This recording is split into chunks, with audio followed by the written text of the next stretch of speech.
What's up mga tol? For today's video, ituturo ko po sa inyo kung paano maglagay ng funds dito sa ating Binance account gamit ang mobile phone natin. So dito mga tol, i-click nyo lang itong wallets, tapos click nyo lang itong funding, tapos click nyo po itong P2P. Tapos dito mga tol, i-click nyo lang itong buy kasi nga maglalagay tayo ng funds sa ating Binance account at BNB po yung ating ipo-purchase. So ngayon, yung USDT mga tol, i-check nyo yan, palitan nyo po ng BNB which is yung sa akin BNB.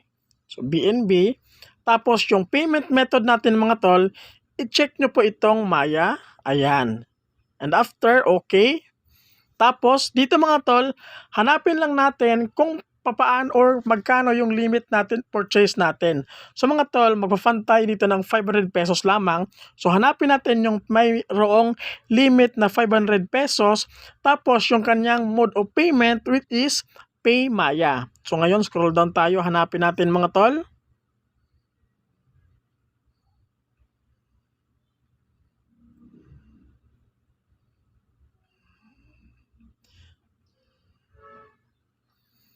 So ito mga tol, si Online 20, meron siyang limit na 500 pesos. Tapos pwede sa kanya yung Maya. So ngayon, click natin tong buy. Tapos enter amount, 500, yung ating ipo-purchase. Tapos click natin tong buy BNB. Tapos chat lang natin siya mga tol.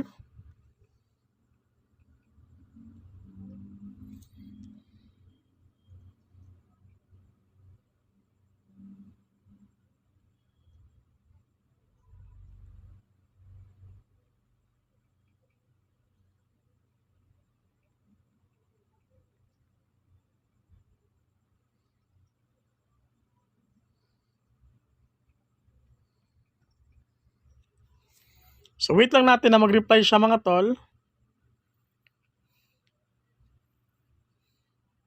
Tapos i-click nyo po itong make payment mga tol.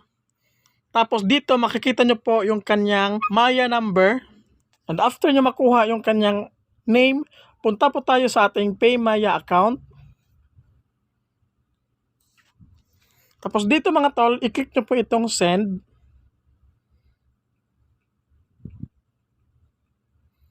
Tapos, lagay natin dito yung mobile number ng magre-receive. Tapos dito mga tol, after nyo ma-input yung mobile number, yung amount na ipopurchase ninyo, i-click nyo lang itong continue. Tapos click nyo lang itong send money.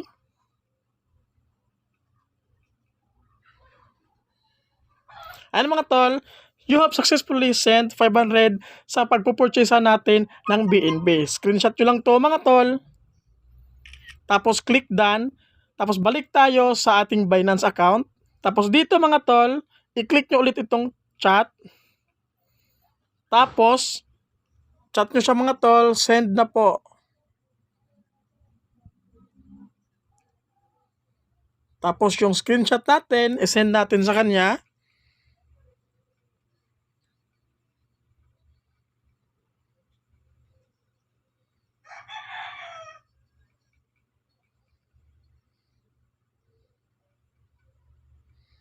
So dito mga tol, click nyo po itong make payment, tapos Maya, tapos transferred notify seller. Kasi nga, nasend na natin sa kanya.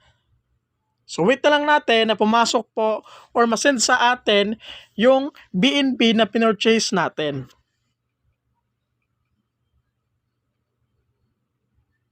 So yan mga tol, na-verify na po ng seller at pumasok na siya sa ating funding wallet yung 500 pesos na BNB at ito na nga siya mga tol 0.03716,289. So ngayon, click natin itong check lang natin mga tol positive and fast transaction kasi nga mabilis mag-transaction na pag-purchase natin. Ayan mga tol. So ngayon, balik tayo dito mga tol. Chat lang natin siya ng thank you kasi nga okay na. So after ma-send ng thank you mga tol, punta tayo sa ating funding wallet.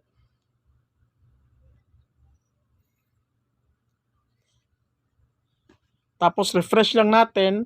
Ayan mga tol, as you can see, nandito na po siya sa ating funding mga tol. Makikita nyo, meron tayong balance na BNB na 0.3716289.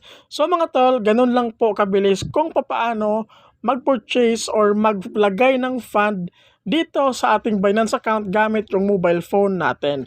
So hope nakatulong tong video natin ngayon. So don't forget to like, comment, and subscribe. God bless po sa ating lahat.